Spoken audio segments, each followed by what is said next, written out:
Yaloha. Hi.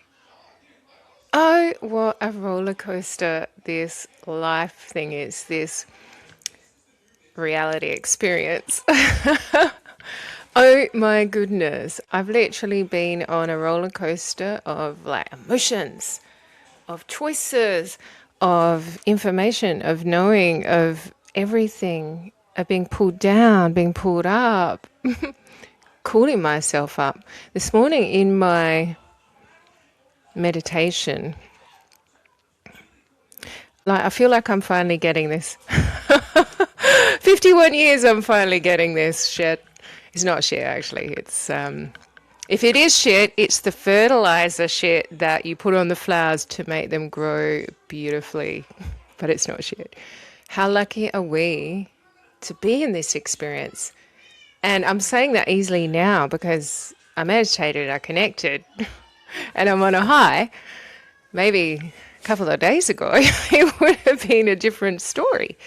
But okay, in my meditation, normally I sort of just quiet and allow, sort of been evolving with my meditation, fidgeting, stopping thoughts coming in, pushing them away, clearing. But this morning, and I've called in my higher self, called in all that is source energy, called in my angels. But something was different this morning. I didn't call them into me. I told them I was coming up to them. Holy guacamole! And there was something different in that. It was subtle, but it wasn't. So instead of trying to get them to come down to me, which they can't actually really do, you have to kind of meet them halfway. I went up there and yeah, it was subtle but significant. I've had a bit of a penny drop. Well, I've had lots of penny drop moments, but I've had another penny drop in this evolving expansion. And sometimes it's hard to fully share and encapsulate it because there's so much. It's so much. It's so much at once. How could I ever put it into words? Like, words are kind of limiting in a way. It's finding the right words. I'm so excited as we move and evolve into telepathy, whereas we will just share a block of everything with each other and we'll just know. Like, we're going to be a lot quieter, as in what comes out our mouth, because everything will be in the ether. So I've been writing stuff down. I am actually feeling niggled, gently nudged to actually look at what I've written. And I wrote it down, even though it just kept coming in, it's coming in, it's coming in. This understanding. I'll just read what I wrote this morning. To save the world, firstly, you must save yourself so you can help others. And I guess you can relate that to, you know, how they say if you are in a plane and if unfortunately something's going on and the oxygen drops down, to make sure, like say if you've got children, put your mask on first because you can't help them if you passed out for lack of oxygen. And I think that's a good analogy for the wholeness of life, how in a way we have to save ourselves first so that we can help others, because you can't help people from the point of needing saving yourself. But sometimes people struggle with that because they feel like it's being selfish. We've been kind of conditioned to the understanding that if you're putting into yourself, you're being very selfish. And there is a certain sense when it could be seen as selfish. Like, say, for example, if you've got a family and you've only got a small amount of food, and instead of sharing it with your whole family and your children, you just eat it yourself. Holy shit.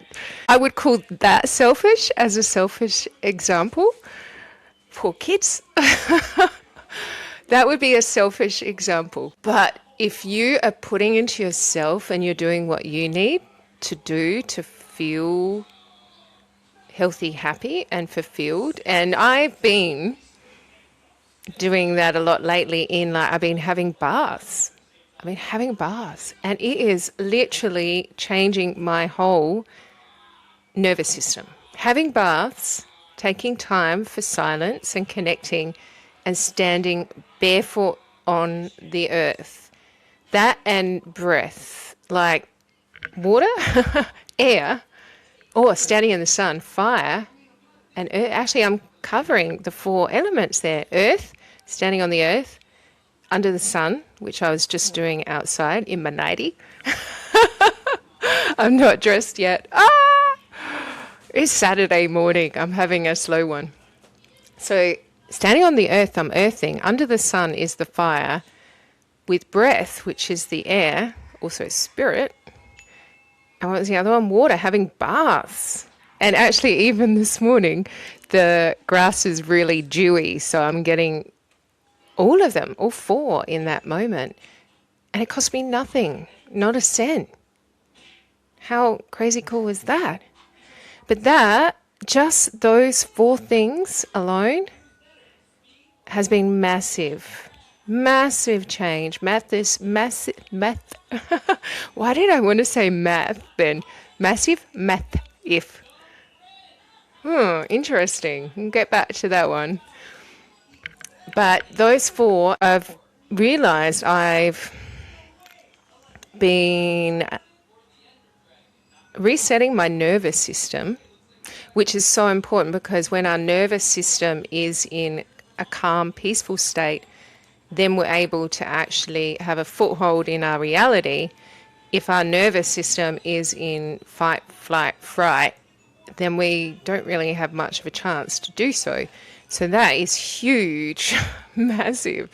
And over the last number of years, it's been quite a few years now, I've been massively delving inside and healing my inner child, and my inner child's feeling pretty happy now. It hasn't taken money. It has taken a certain amount of time, even though time is an illusion.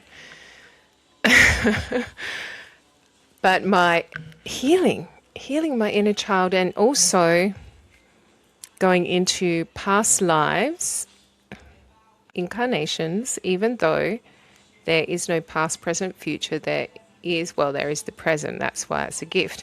But there's only this moment now where everything exists, past, present, future. And I am understanding that more so on a soul level. And also the balancing of the divine feminine, divine masculine, of which we have both. So I'm not just looking at my divine feminine, because I also have a divine masculine. And it is not just activating one, but finding the balance of 2. So this is so important. This is so important, this centeredness. Oh my goodness. Oh my goodness. There's something else I want to tell you. Hang on, but I haven't finished this train of thought. Conflict of interest. All right, I'm going to get to that. Oh, let me just find the page so I don't forget. Okay, I'll just put my hand in there. But I wanted to actually get back to what I was saying. To save the world, firstly, you must save yourself so you can help others. And secondly, this is really important, which is actually, firstly, you must see the world as already saved, not needing saving, as your consciousness is so powerful that in the knowing that it is saved, it is. So this is really, really important, because we are creating this reality all together, all of us. We all have input. There's this great pool of energy in the quantum field. The quantum field is full. What we think is space and nothing is not. It's so teeming with information and data and dreams and thoughts and desires and everything that we're putting into it. So we are all, in every moment, putting into this great pool of energy. So every little choice, every little thing that you do, your thoughts, and whether you are judging people, judging yourself, what are you thinking of the world that we are creating in the moment, makes a difference, and it shifts the whole collective pool. So what I'm realizing at the moment is there has been an energetic, universal, energetic shift in energy. So it's not just us on Earth, it's actually cosmic, universal, galactic even. And that is like the optimum foundation of energy for us in this moment to shift from this denser energy into a lighter energy. And the light, I don't know if you notice, our sun's getting a bit brighter. It's looking more like a white sun compared to a yellow sun. But the light is turning up, which is helping us to raise. We're getting a lot of upgrades and codes coming in through the sun. So it's really important to actually get a certain amount of sun exposure. So important. And as we're doing that, it's helping to raise our frequency so we can now see things that we didn't see before. Because what I'm understanding is as you raise, you can see everything that is below that. You can't see so much what's above. I think we can get glimpses if we're in the right frame of mind and conditions. So you can see things that you didn't see before. So you can't judge other people who aren't seeing it because they're just not at the frequency yet. So they're actually blind to it. So don't judge, don't condemn people. The truth cannot be told, only realized with your realize once you raise to a frequency where you can actually see it. So that's so important that we don't look down on people, so to speak. Just because you can see something doesn't mean they don't want to see it. They just can't until they raise. And that's where it's so important that we look after ourselves. So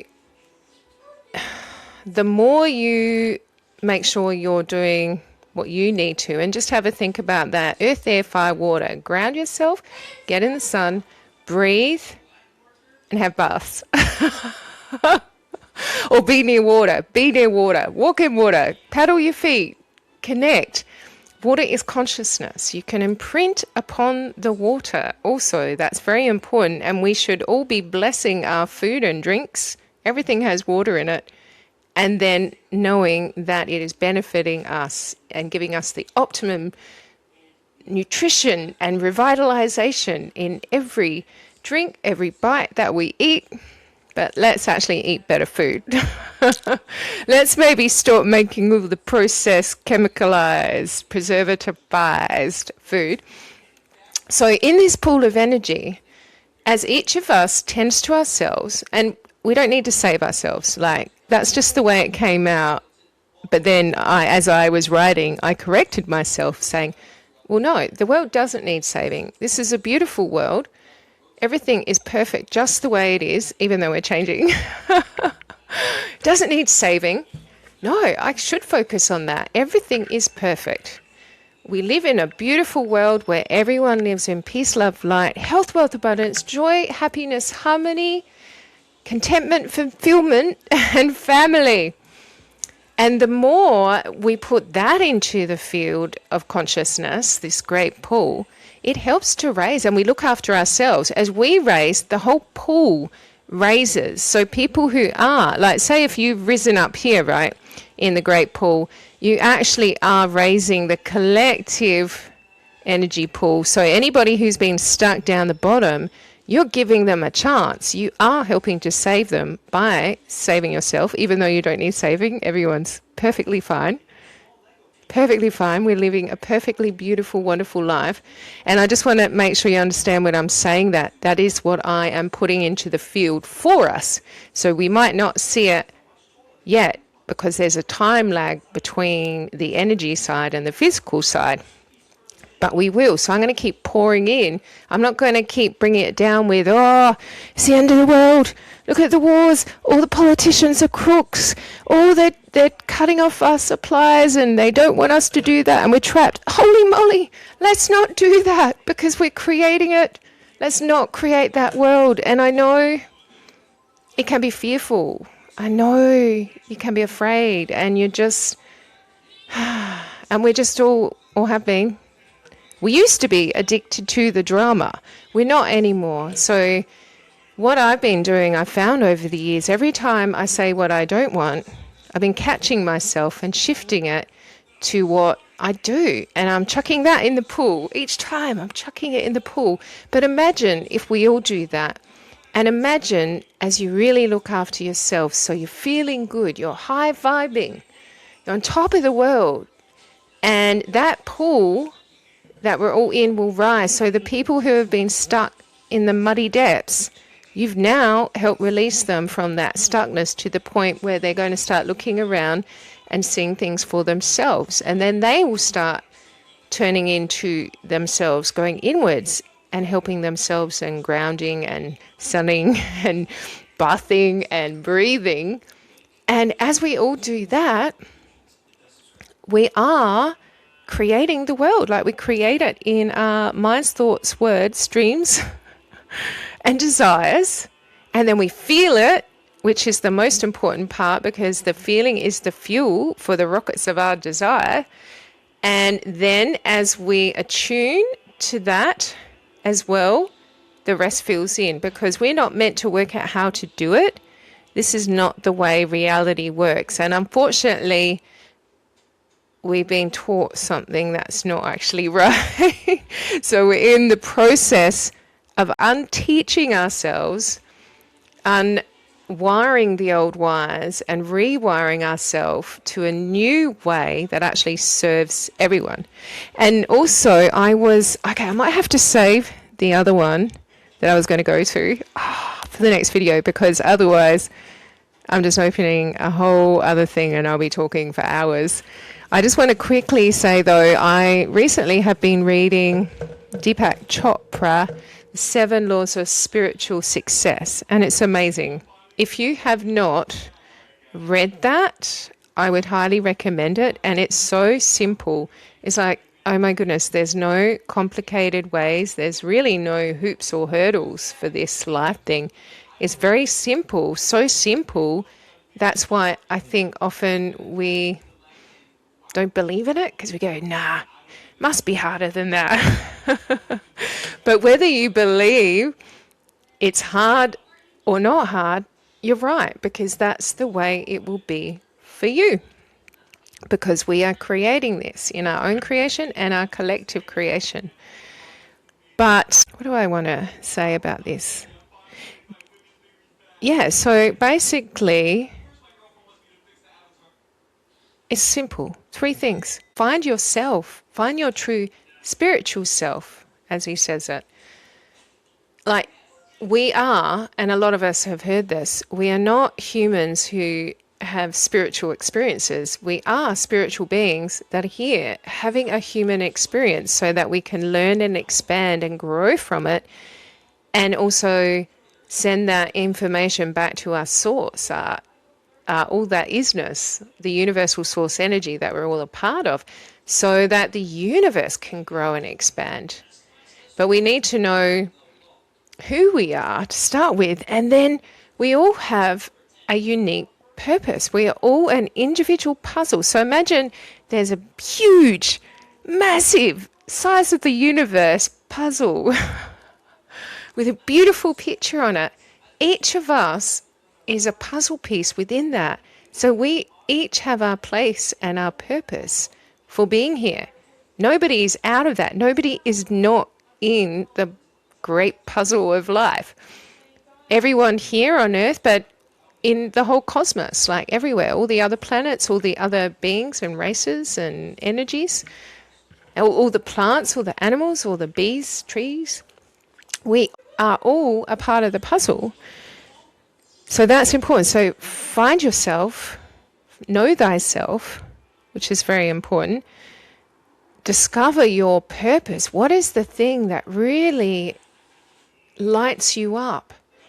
What is it that when you do it, you're just like feeling amazing?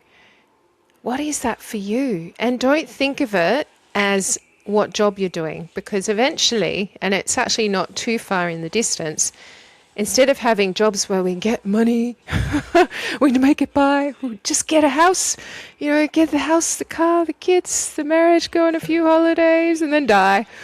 It's not going to be like that. We are going to nurture each other to find our actual purpose, because each of us has something special within them that they're here to share with the world as their own puzzle piece.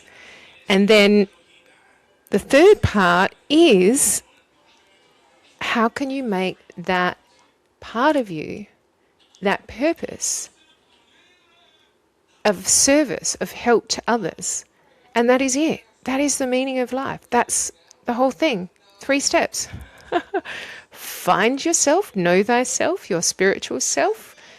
Discover what your unique purpose is here as your unique puzzle piece. And then how do you utilize that to help others and make this reality experience a better place for everyone, not just yourself. Always think of the whole, because we are, like, you as individual you and me as individual me is still you, and you am I, and also we are everyone else and everything around us. We are all that is, because all that is all that is. So if you are here, you are all that is. Holy guacamole. How wonderful, beautiful is that? Okay, on that note, I'm going to pop back out, but I hope wherever you are, you're having a beautiful morning, arvo, evening. I'm always sending much love, and I just want to remind you that you are a divine, beautiful being, and no matter what's happened in your life, no matter the trials and tribulations, know that. See that within yourself, and also see that within all others. We are at crunch time, people. This is it. This is us changing our minds, changing our trajectory and going, you know what? We tried this kind of trauma cycle, living in suffering and hardship to learn and grow. Do we like it? Not really, not really. So what's the alternative? This wonderful life where we all help each other and love each other and create a beautiful world together in peace, love and light and joy and harmony. That sounds pretty good. Let's give that a go. I like that one. Let's do that. Okay, so much love. I'm definitely popping out now. I'm going to go actually and enjoy this beautiful day. I'm just going to go out on the lawn again in my nightie and bare feet and just soak in the sun. It's going to cost me nothing, and it's going to give me all the joy I could possibly ever want. And I will pop back into Mars.